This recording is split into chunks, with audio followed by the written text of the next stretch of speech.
Welcome to the Link edition this week. And the year is running down. I see some businesses waking up. I think we're getting used to the pandemic. Not yet there. And everybody's looking at the date of January. When schools open, maybe psychologically, economy starts to fully open. But tonight we're here to talk about business and taxes. Tonight my guest is Ms. Crystal Kabajwara, Director Tax in PwC, PriceWaterHouseCoopers. Crystal, welcome. Thank you, Sam, and good evening to our viewers. Tonight we're speaking about assessments. Have you ever been slapped with an assessment and you're like, what is this? Let me turn to Crystal. Why does URA, the taxman, sometimes slap businesses with seemingly arbitrary tax assessments? Like, as if they're saying, I think you owe us 100 million. And you feel, no, it's not fair. Why does it happen? Sam, I'll speak from experience as a tax advisor. And the times I've seen such situations arise is where you have taxpayers who have not filed their tax returns or have delayed to file their tax returns. And in such cases, the URA normally issues what they call a default assessment. Okay. And when they do that, they will make assumptions about the tax that you should have paid in the first place. And it's really a way for them to prompt you to become compliant. So you receive an email from uraservices.com telling you additional assessment, a default assessment has been made, and then you're supposed to get in touch and begin the compliance process. Okay. But that said, I've also seen situations where there's a lack of information from the taxpayer. So either the URA has gotten in touch with you and has asked for information, and that has not been provided, and that forces them to make assumptions or to obtain information from third parties. Let me give you an example, Sam. For example, let's assume that you are a wholesaler of general merchandise, and your customer is a large supermarket.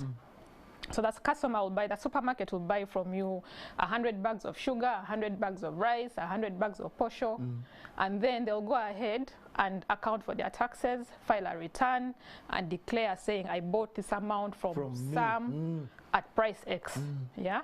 But then on this other side, Sam has not accounted for his taxes.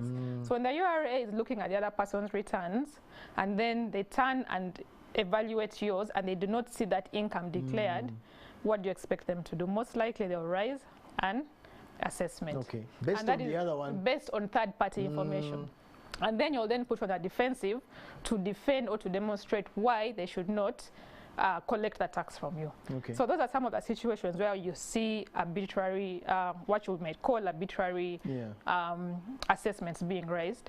But in most cases, if it's not right, you can defend yourself and provide the information. Can an assessment arise when I am compliant? Absolutely. Even the most compliant taxpayers at some point will get assessed. But the most important thing is to ensure that you have your records, you can justify your position, and you can present a case to the URA. Okay. Yeah. Very good. So what should I do when I get such an assessment? Some people just run away. They want to close the business. Crystal, should I close and run? I know it's that the default reaction is panic. Absolutely. Yeah. When you receive an assessment of say 100 million shillings and you're a small business and you're wondering where am I going to get this money from? Yeah. So the law provides for a mechanism called objections and appeals, which allows you to challenge a URA assessment where you believe that it is not the correct position. Yeah. And you are given 45 days to write to the URA to explain your position. However, it is important for you to provide all the information, all the documentation to support your case. Yeah. And when the URA comes back to you and they still insist that the tax is payable and you do not agree, there's again another level, which is to appeal to the Tax Appeals Tribunal. Yeah.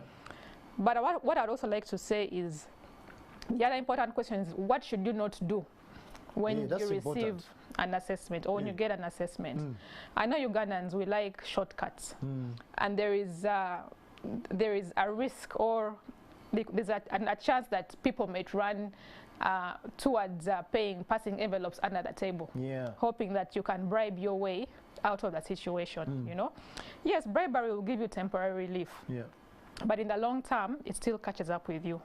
The URA is taking a very strong stance against corruption and bribery.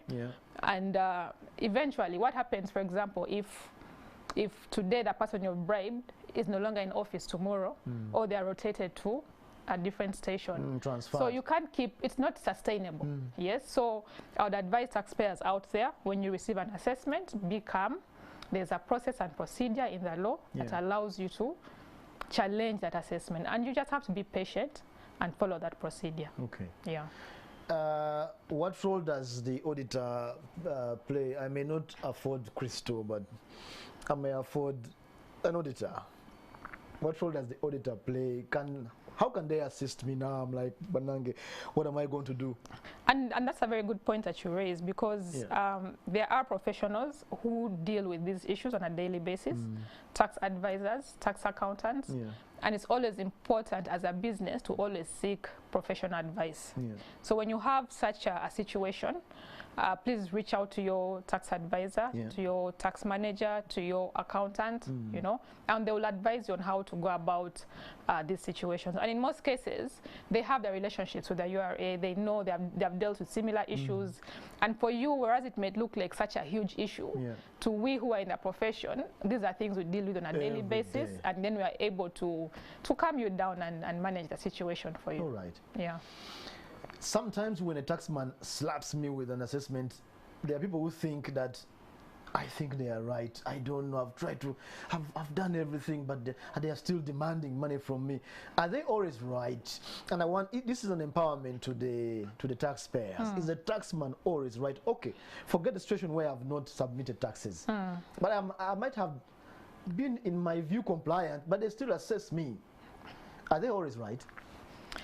I mean, the taxman at the end of the day is a human being like you and I, and they are bound to make mistakes. So are they always right? No, they're not always right. Secondly, you are the business owner, and in most cases the taxman will not know much about your business the way that you do.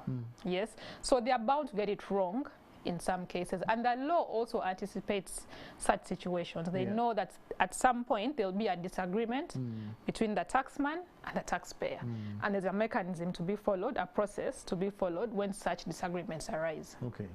Very interesting. I have heard the new commissioner, Mr. Musinguzi, speak about instead of going to tax appeal tribunal, there is something we come to us and we talk before you go to the courts of law and we waste time.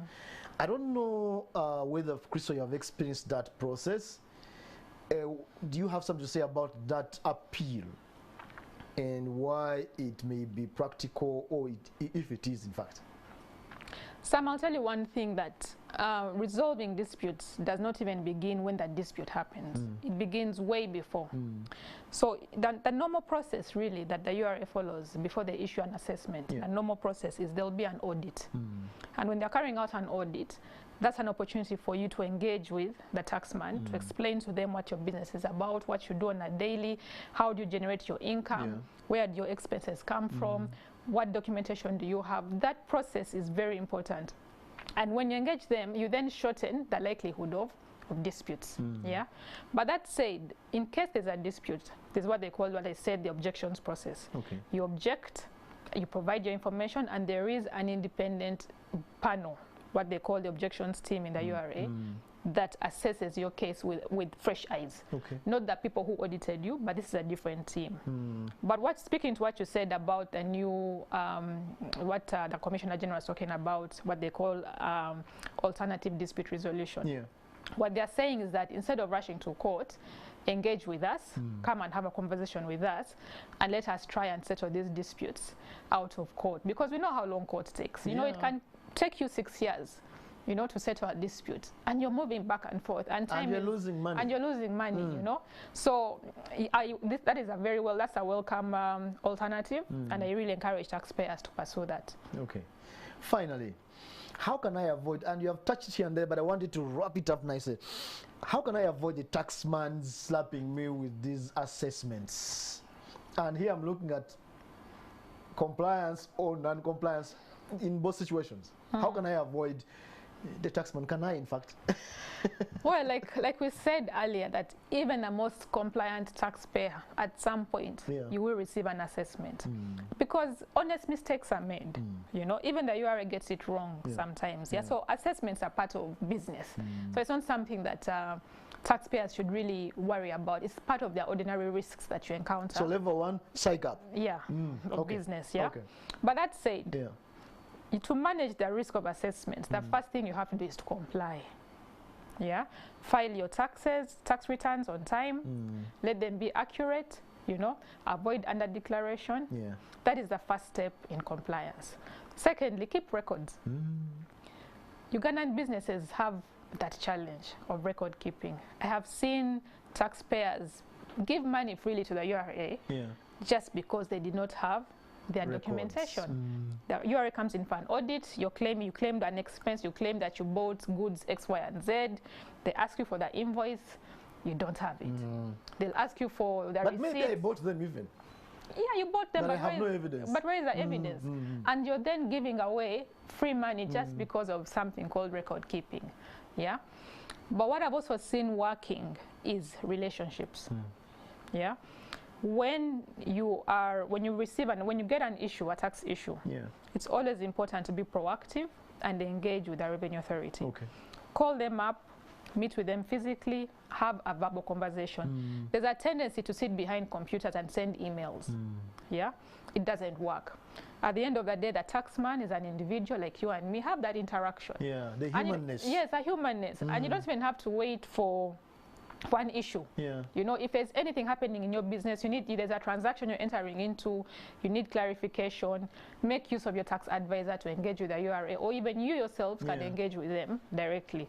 And when you engage with them, be respectful, be courteous. If you give them attitude, you'll get attitude back, you know. So I found that just the basic human, courteous, you know, way of interacting with others really lends itself even to the relationship that you have with the URA. All right. Because of time, I was about asking a question, but I have to end it here. Viewers, if you keep your records on a computer, computers crash, and they assess you and you're like, sorry, things crash. I don't know whether the taxman will be interested in those things. So better have a backup. For that data. Thank you very much, Crystal, for educating us. And the viewers, assessments are normal, Crystal has said. So no worries. Just have your things in order. And when those guys come and slap you with an assessment, present and say, guys, I am good. I know we'll be okay. That was the link. Thank you for joining us tonight.